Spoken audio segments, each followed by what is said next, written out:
My stepmother mocked my divorce publicly at my sister's engagement party, placing a cruel card at my seat. So I toasted to new beginnings, revealed I was the landlord of their home, and evicted them on the spot, watching their smiles crumble into absolute panic. This is where the story truly begins, and you won't want to miss what happens. Make sure you're subscribed to see it through to the end. We're always curious. Where in the world are you all watching from today? Let us know in the comments. The ink on the divorce papers was barely dry, and yet, the silence in my apartment felt louder than any argument I'd ever had with Mark. It was a humid Tuesday afternoon, the kind where the air feels heavy and oppressive, sticking to your skin like a bad memory you can't quite wash off. I sat on the floor of my living room, surrounded by half-packed boxes, clutching a glass of lukewarm water because I hadn't had the energy to refill the ice tray in days. My phone buzzed against the hardwood floor, vibrating with an persistence that made my headache spike. I looked down. It was Mark. It wasn't my lawyer telling me that the asset division had hit another snag. It was Chloe. "Elena, pick up, it's an emergency."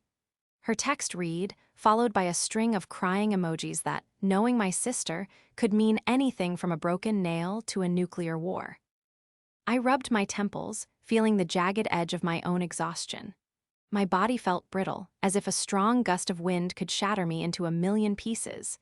The divorce had been grueling, not because Mark was evil, but because we had simply eroded each other until there was nothing left but resentment and silence. The failure of it sat heavy in my chest, a physical weight that made breathing a conscious effort. I was 34, divorced, and feeling like I was starting over with a deficit. I picked up the phone. "Hello." "Elena, oh my God, finally?" Chloe's voice was a high-pitched shriek, completely devoid of the concern one might expect for a sister who had just finalized a divorce 48 hours prior. "I need you to come to the venue. Now, like right now." "Chloe, I'm not feeling great," I murmured, my voice rasping. "I just got back from the lawyer's office a couple of days ago, and I'm just trying to unpack and—" "I don't care about the boxes, Elena," she interrupted, her tone snapping from frantic to demanding in a heartbeat. "The florist is trying to charge us extra for the peony arch, and Monica is fighting with the caterer about the champagne tower, and Dad is just standing there uselessly looking at his watch. I need you to come handle payment. They won't take a check from Dad." I closed my eyes, pressing the phone harder against my ear. "Can't Dad just use the credit card I gave him for emergencies?" "He maxed it out on the deposit for the band," Chloe said, as if this were the most obvious thing in the world. "Look, are you coming or are you going to ruin my engagement party? This is supposed to be the happiest week of my life, Elena. Don't be selfish just because your life is, well, you know." The pause was deliberate, just because your life is a wreck. "I'll be there in an hour," I whispered, defeated. "Good, bring the checkbook." Click. I stared at the black screen of my phone. The betrayal wasn't in the demand for money, I was used to that. The betrayal was in the absolute, callous disregard for my pain.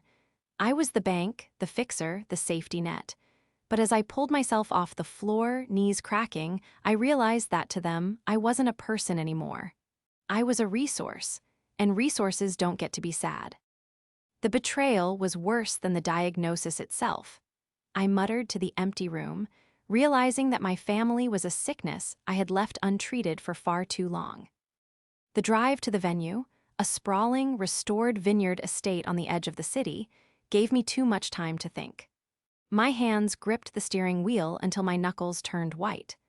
I had bought that car 3 years ago, right after I closed the deal on the midtown high-rise development that had cemented my reputation as a serious real estate developer.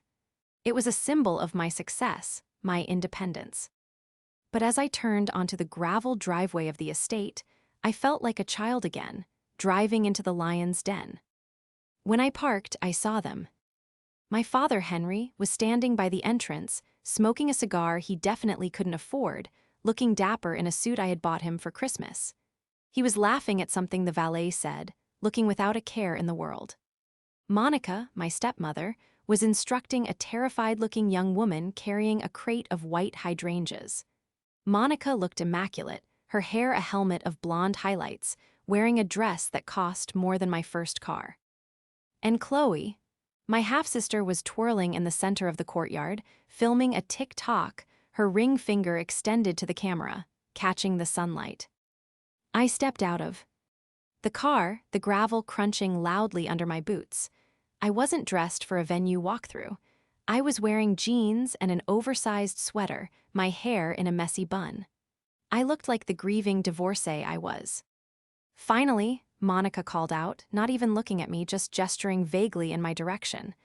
"Elena, darling, you look tired. Did you not sleep?" "I'm fine, Monica," I said, walking up to the group. "What's the issue with the caterer?" "They want the final 50% now," Monica said, rolling her eyes. "Can you believe the audacity? Before the party even starts. I told them my husband would handle it, but apparently Henry's card was declined." She shot a withering look at my father, who just shrugged and took a puff of his cigar. "I thought we agreed on a budget," I said, looking between them. "The budget was $20,000 for the engagement party. You're already at 25.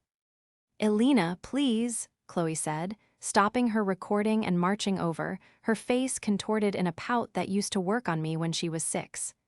"It's my engagement. Do you want me to have plastic cups? Do you want me to look like trash?" "You won't look like trash, Chloe. You're beautiful," I said softly, trying to bridge the gap.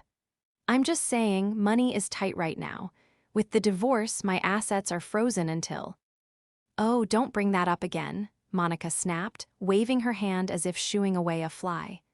"We're trying to celebrate love here, Elena. Don't darken the mood with your situation. Just handle it. You always do. You're the rich sister, remember?" The rich sister, that's all I was. I pulled out my checkbook.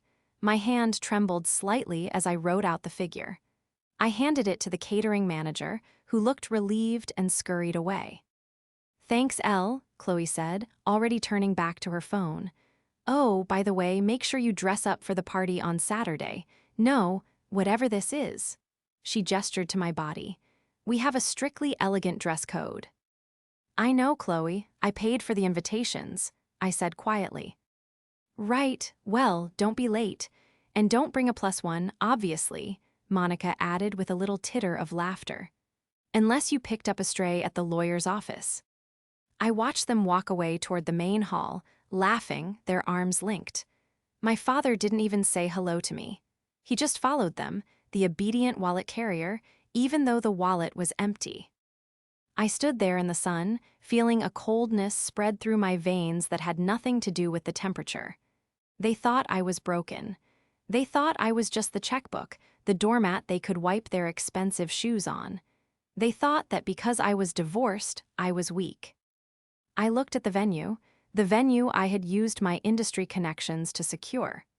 I looked at the house keys on my keychain, the keys to the house they lived in, a property held in an LLC I solely controlled.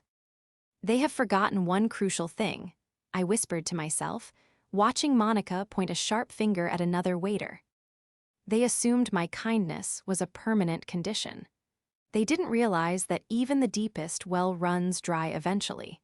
And they had absolutely no idea that while they were planning a party, I had been planning a restructuring of my own assets. To understand why I stood there and took it, you have to understand the history. You have to understand the guilt. My mother died when I was 12. It was sudden, an aneurysm that took her before the ambulance even arrived. My father, Henry, fell apart. He was an accountant, a numbers man, but he couldn't calculate a life without her. He stopped working, stopped functioning. I became the adult in the house before I was even a teenager. I cooked, I cleaned, I made sure bills were paid from the insurance money. Then, 3 years later, Monica appeared. She was a life coach, a profession I later learned was a convenient title for someone who preyed on vulnerable, wealthy widowers. She swept into our lives with perfume that smelled like gardenias and ambition. She fixed Henry. She got him to shower, to shave, to smile again. For that, I was grateful. I was so desperate to see my father happy that I ignored the red flags. I ignored how she gradually isolated him from his old friends. I ignored how she convinced him to invest his retirement savings into her interior design business that never actually designed any interiors. I ignored how, when Chloe was born, my half-sister, Monica made it clear that there was a hierarchy in the house. Chloe was the princess. I was the help. Elena is so practical, Monica would tell guests at dinner parties I had cooked for. She's not a dreamer like Chloe. Elena is built for work. And I worked. God, did I work. I put myself through college on scholarships and 3 part-time jobs because Monica had drained my college fund for renovations. I got into real estate development, clawing my way up from a receptionist at a brokerage to owning my own firm. I bought the house my father and Monica lived in when the bank threatened foreclosure 10 years ago. I put it in my name, but I let them stay rent-free because I couldn't bear the thought of my father being homeless. I paid for Chloe's private school. I paid for her car. I paid for Monica's therapy retreats in Bali. I did it all because I wanted a family. I wanted to be loved. But standing in the shadow of the engagement party preparations, I realized that the dynamic hadn't just remained. It had rotted. The day of the party arrived with a forecast of perfect sunshine. I spent the morning in bed, staring at the ceiling. The depression from the divorce was a physical weight, like a wet wool blanket draped over my shoulders. I had lost my partner of 7 years. We had drifted apart, sure, but the finality of it was agonizing. I wanted comfort. I wanted my dad to hug me and tell me it would be okay. Instead, I got a text from Monica at 10:00 a.m. Don't forget to bring the final check for the DJ. And please, wear something slimming. The photos are going to be in Society magazine. I got up, I showered, I put on a dress, a stunning emerald green silk gown that Mark had bought me for our last anniversary. It fit perfectly, hugging my curves and pooling at my feet. I did my hair in sleek Hollywood waves. I applied red lipstick, staring at myself in the mirror. I didn't look like a victim. I looked like a warrior painting on war paint. I arrived at the party late, deliberately. The venue was breathtaking. White roses everywhere, a string quartet playing soft pop covers, waiters circulating with champagne. The elite of the city were there, friends of Monica's, who were really just people she wanted to impress, Chloe's influencer friends, and a few of my father's old drinking buddies. I walked in head high. I spotted them at the head table. Monica was holding court, laughing loudly, a glass of champagne in one hand. She looked polished, dangerous, and utterly in her element. She was 56 but fought aging with the ferocity of a cornered animal, fillers, lifts, and a strict diet of judgment. "And here she is," Monica announced as I approached the table, her voice amplified by the microphone she had just grabbed for a toast. The room quieted down. "Our independent Elena." There was a smattering of polite applause. I walked to my seat.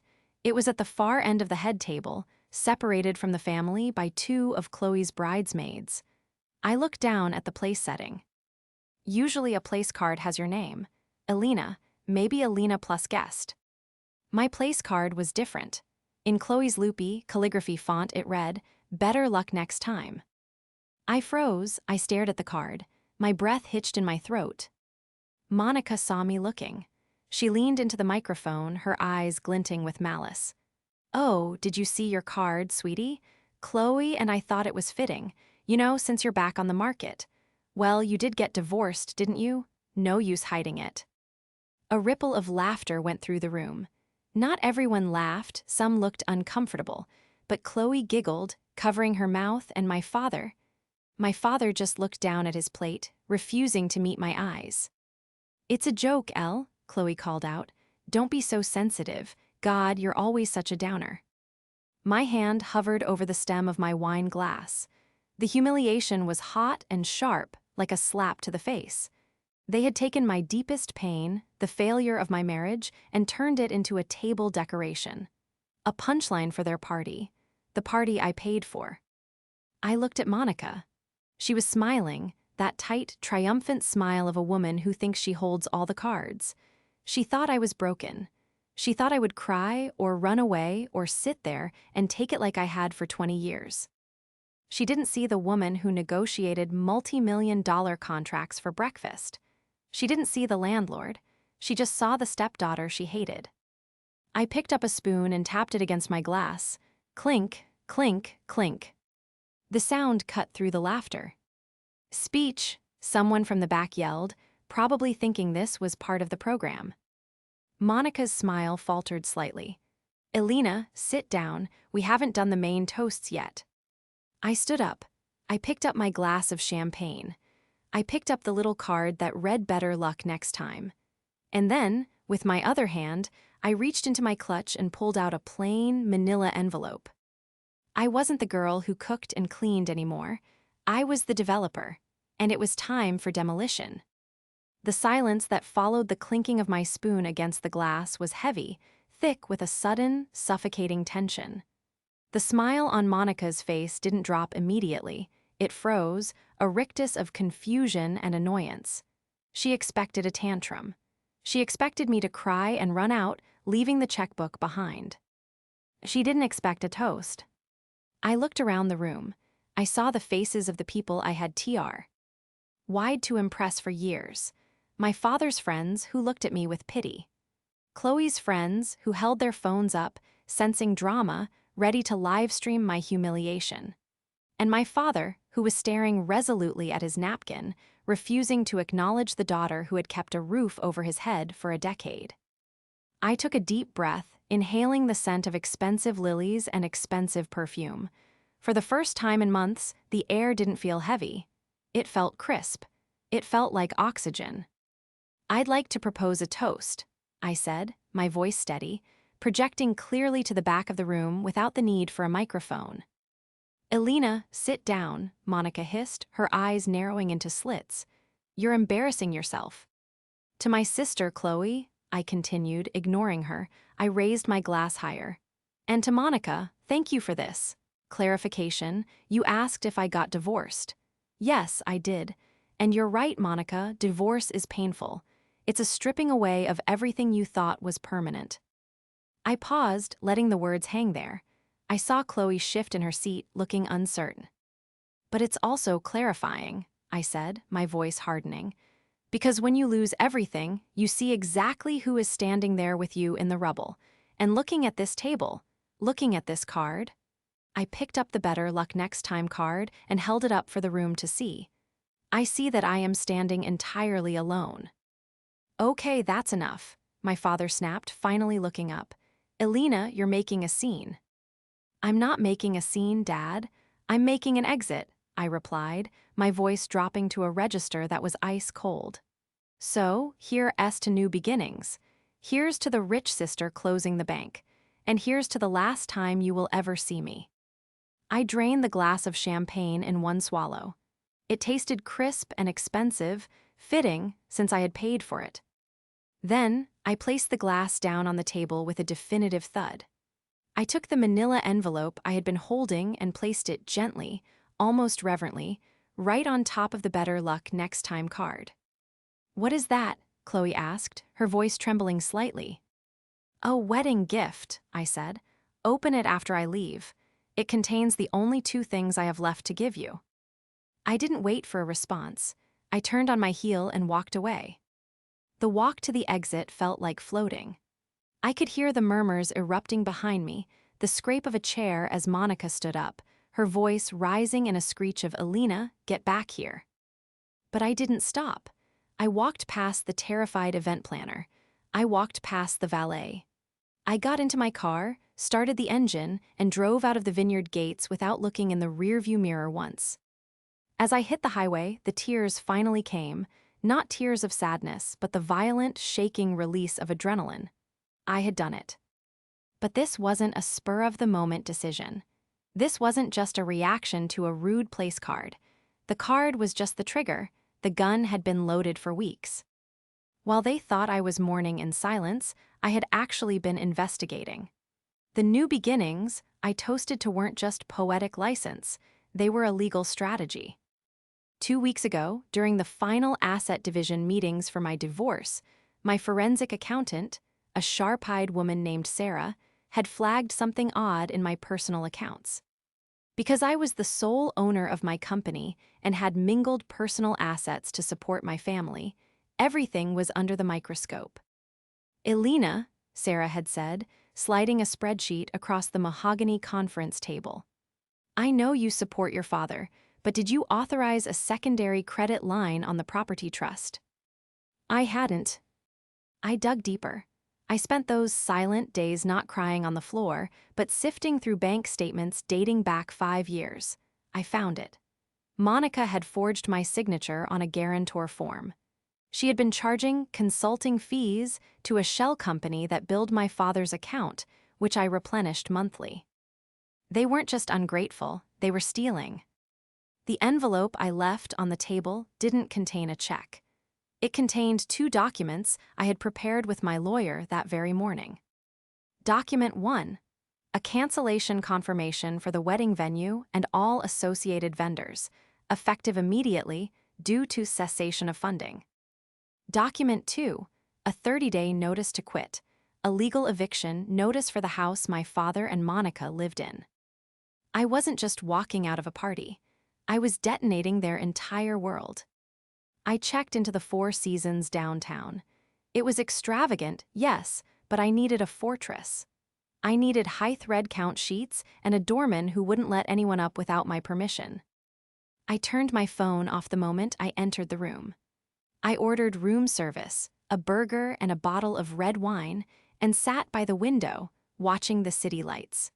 For the first time in my life, I wasn't worrying about whether Dad had taken his blood pressure medication or if Chloe liked H. Her birthday present. I slept for 12 hours, a deep, dreamless sleep. When I woke up the next morning, I made coffee, sat at the desk, and turned my phone back on. It vibrated so hard against the wood it sounded like a drill. 47 missed calls, 112 new messages. I scrolled through them, feeling a detached sense of curiosity. "Monica, yesterday, 8:42 p.m., you bitch. You canceled the bar, the manager just told us to leave. Everyone is watching, fix this now." "Chloe, yesterday, 9:15 p.m., I hate you, I literally hate you. How could you do this to me? Dad is crying, are you happy?" "Dad, yesterday, 10:30 p.m., Elena, please call. We are at home. Monica is hysterical. We need to talk about this letter. You can't be serious about the house." "Monica, today, 2:00 a.m., I'm going to sue you. You think you're so smart? You promised to pay for this wedding. Verbal contract, I'll ruin you." I took a sip of coffee. "Verbal contract," I chuckled. "Monica watched too many TV dramas." I didn't reply to any of them. Instead, I called the hotel concierge. "I'm expecting a visitor at 10:00 a.m. Mr. Sterling, please send him up." Sterling was my lawyer. He arrived promptly, looking like a shark in a pinstripe suit. "Did they get the package?" he asked, sitting down and opening his briefcase. "Judging by the voicemails, yes," I said. "What's the status on the venue?" "Fully canceled. We recovered about 40% of the deposit since you canceled during the event, citing breach of contract regarding the guest conduct clause. We can argue their abuse created a hostile environment, though frankly, you just stopped paying, which is your right. The vendors stopped serving the moment the card declined." I nodded. "In the house?" "Notice served. They have 29 days left. I've already received a frantic email from a lawyer representing Monica, claiming squatters' rights and elderly abuse." Sterling smirked. "It won't hold water. You own the LLC. There is no lease. They are guests at will, and since you have proof of the forged signature on the credit line." "We have leverage," I finished. "Massive leverage. If she fights the eviction, we file criminal charges for fraud regarding the credit line. It's checkmate, Elena." My phone rang again. It was my father. Sterling looked at me. "You should answer that one. Record it." I swiped green and put it on speaker. "Dad." "Elena," his voice was ragged, sounding older than his 60 years. "My God, where are you? We've been worried sick. Monica said you've had a mental break. She says the divorce finally cracked you. I'm perfectly sane, Dad, I said calmly. I'm actually better than I've been in years.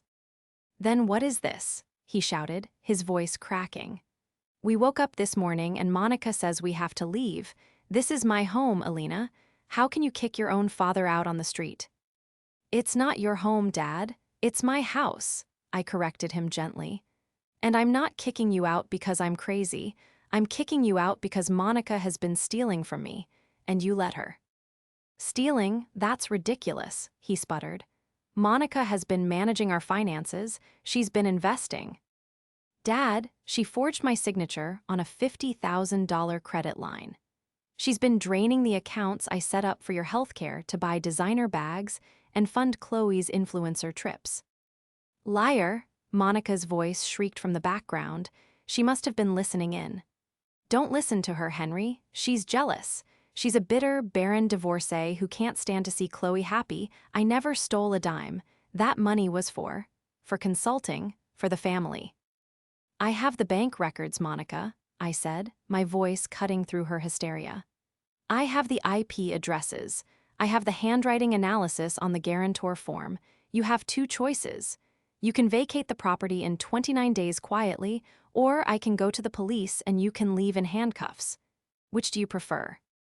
There was a silence on the other end, a long, terrified silence. You wouldn't, Monica whispered. I'm your mother. You're my father's wife, I said. And you just told a room full of people that I was a failure because I got divorced. Well, I'm succeeding at this eviction. I'll see you in court if you're not out by the 1st. I hung up. My hand was shaking again, but this time it wasn't fear. It was the adrenaline of finally cutting the cancer out. The next week was a blur of legal maneuvers and escalating harassment. Monica didn't pack. She fought. She started a smear campaign. She posted long, tearful videos on Facebook and Instagram, tagging me, claiming I had abandoned my elderly father and ruined my sister's wedding out of jealousy. She spun a narrative where I was the unstable, vindictive villain, and she was the saintly matriarch trying to hold the family together. My stepdaughter, who is extremely wealthy, has decided to make us homeless because she's having a midlife crisis. He sobbed in one video that garnered 5,000 views. My business partners started calling. Alina, is everything okay? We're seeing some concerning things online. It was a calculated move. She knew my reputation was my currency in real estate. She was trying to hold my career hostage to get the house back. But she had forgotten that in my line of work, I dealt with sharks every day. Monica was just a guppy with lipstick. We need to kill this narrative, I told Sterling. She's not leaving, she's digging in. Then we release the evidence, Sterling said. Not online, we don't get in the mud with pigs. We go to the one person who can actually stop her. Your father. He won't believe me, I said, looking at the rain streaking the hotel window. He's been under her spell for 20 years.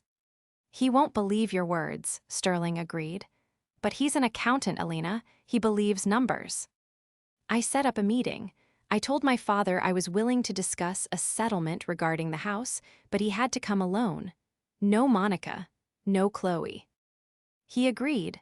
We met at a diner halfway between the city and the suburbs, a neutral ground, sticky tables, and the smell of burnt coffee.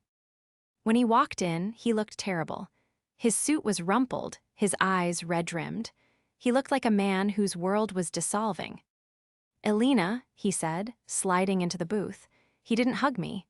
Thank you for meeting. Look, Monica is willing to forgive everything if you just reinstate the wedding payments and sign the deed of the house over to us. We can put this whole ugly mess behind us. I stared at him. Monica is willing to forgive me. She's very hurt, he said, looking down, but she's a big-hearted woman.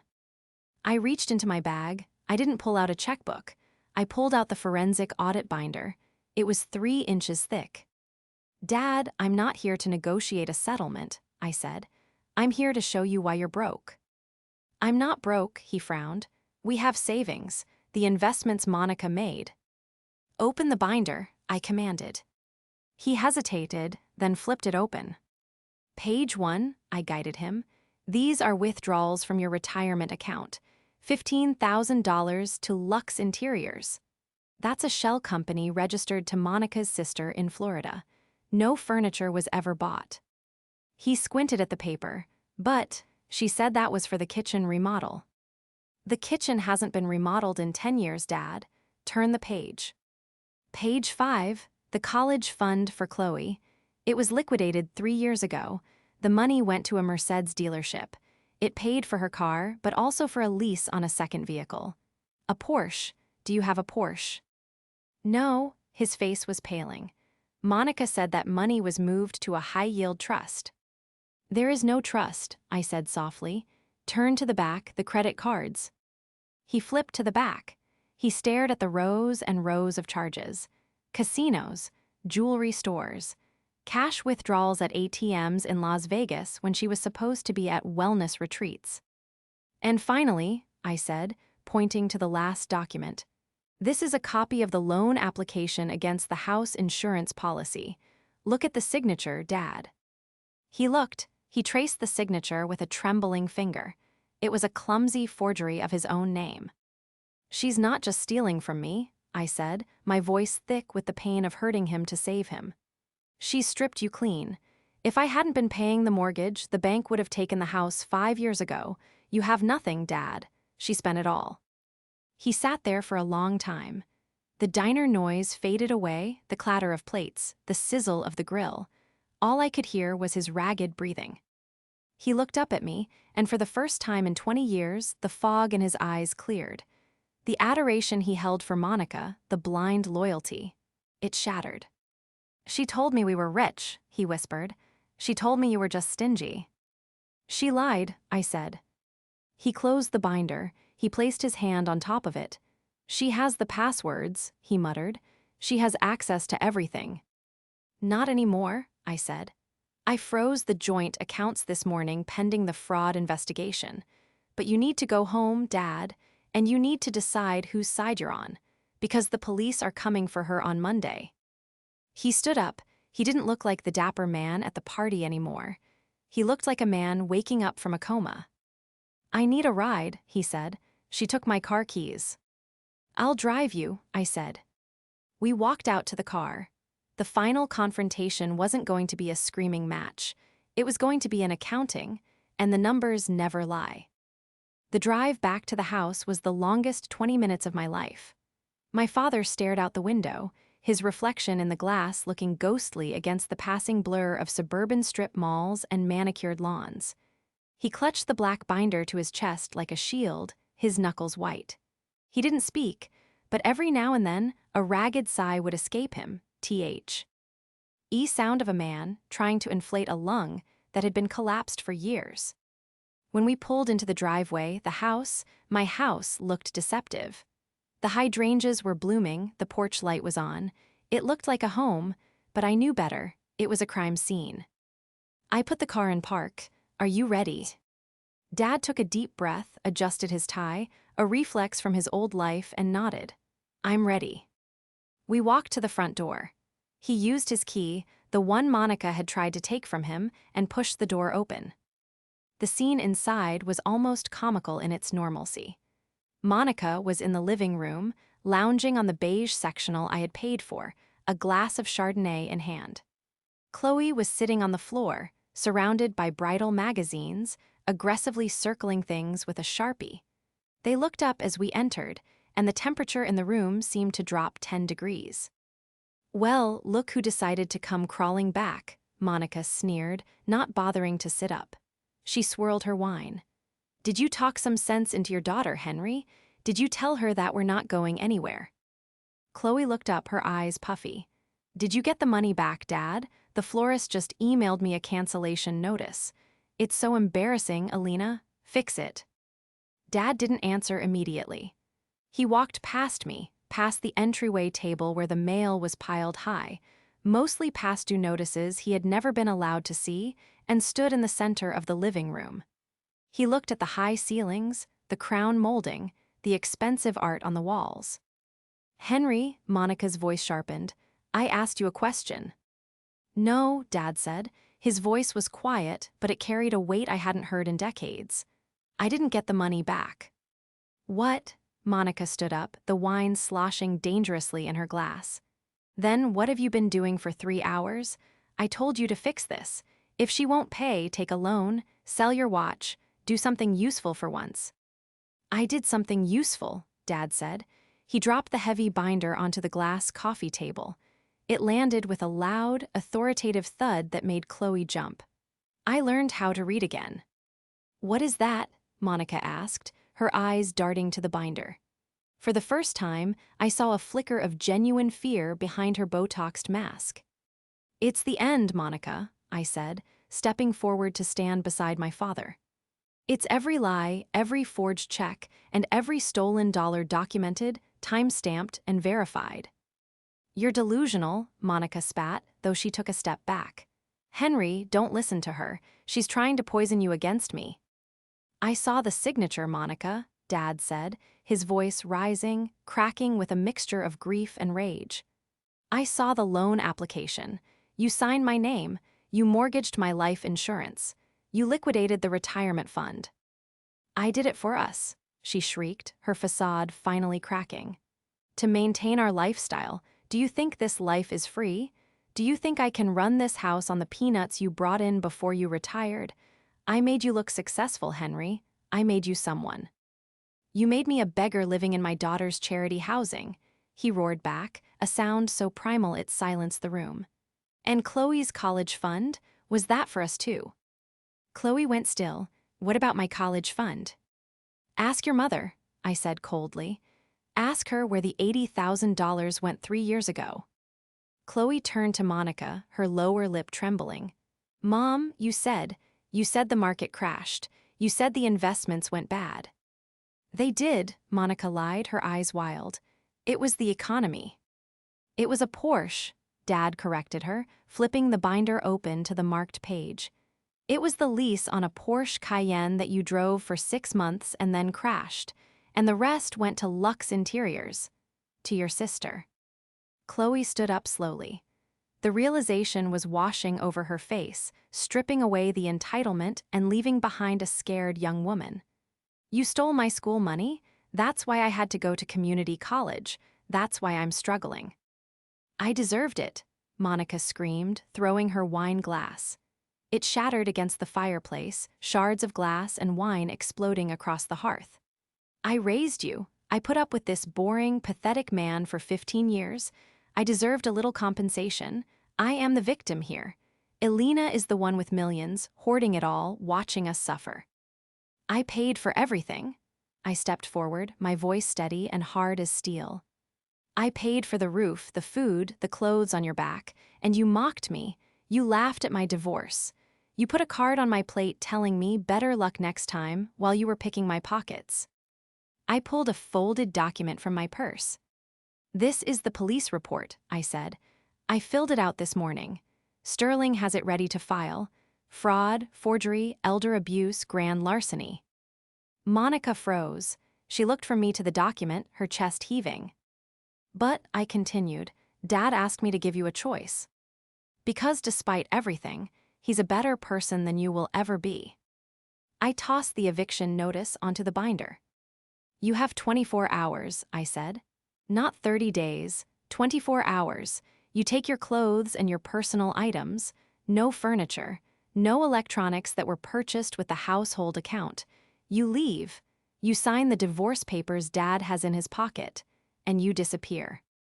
If you do that, Dad added, his voice trembling but resolute, Elena won't file the charges. We walk away. If you're here at this time tomorrow, the police come in.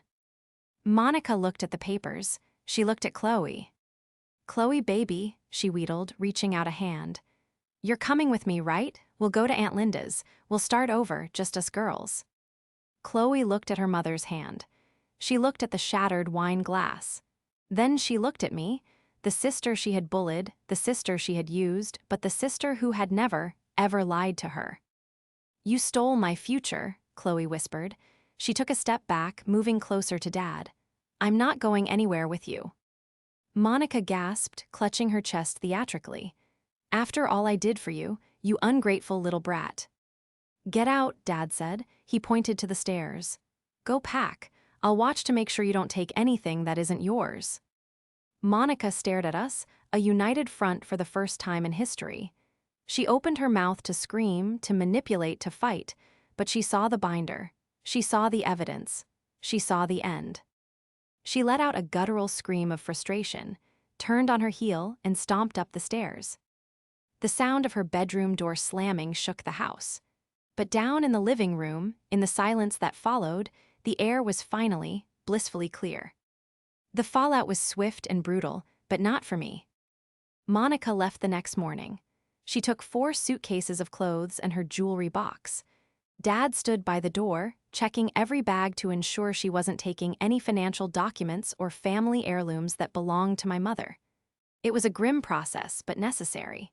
When her Uber arrived, a standard sedan, not the luxury black car she usually demanded, she didn't look back. She just got in and vanished from our lives. The divorce was finalized 3 months later. Because she had signed a prenup years ago, one of the few smart things Dad had done before the fog set in, and because we held the threat of criminal charges over her head, she didn't fight for alimony. She moved to Florida to live with her sister.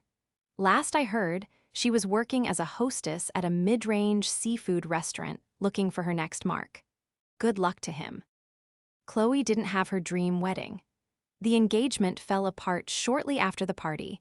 It turned out her fiancé was more in love with the idea of a funded lifestyle than with Chloe herself. When the money tap turned off, so did his affection. It was a hard lesson for her, but a necessary one. She moved into a small apartment in the city. I didn't pay for it. She got a job as a receptionist at a marketing firm, a job she got on her own without my recommendation. We aren't best friends. The years of bullying don't vanish overnight, but we meet for coffee once a month. She pays for her own latte. Last time she looked at me and said, "Thank you for stopping her." That was enough. As for Dad, he didn't want to stay in the big house. "Too many ghosts," he said. We sold the property. It went for a fantastic price, thanks to the market boom. I gave the proceeds to Dad, every cent of the equity that was legally his. He used it to buy a modest, 2-bedroom condo near a park, and he put the rest into a retirement fund that only he can access. He's different now. He's quieter, but he smiles more. He started fishing again, a hobby he gave up when Monica told him it was low class. We have dinner every Sunday. He cooks. He makes my mother's lasagna recipe. It's not perfect, but it tastes like love. And me. I'm sitting in my new office, overlooking the skyline of the city I helped build. The "better luck next time" card is framed on my desk. It used to be a symbol of my failure. Now, it's my talisman. Because they were right, I did have better luck the next time, but it wasn't luck. It was the decision to stop being a victim. It was the realization that divorced isn't a badge of shame, it's a declaration of independence. My phone buzzes.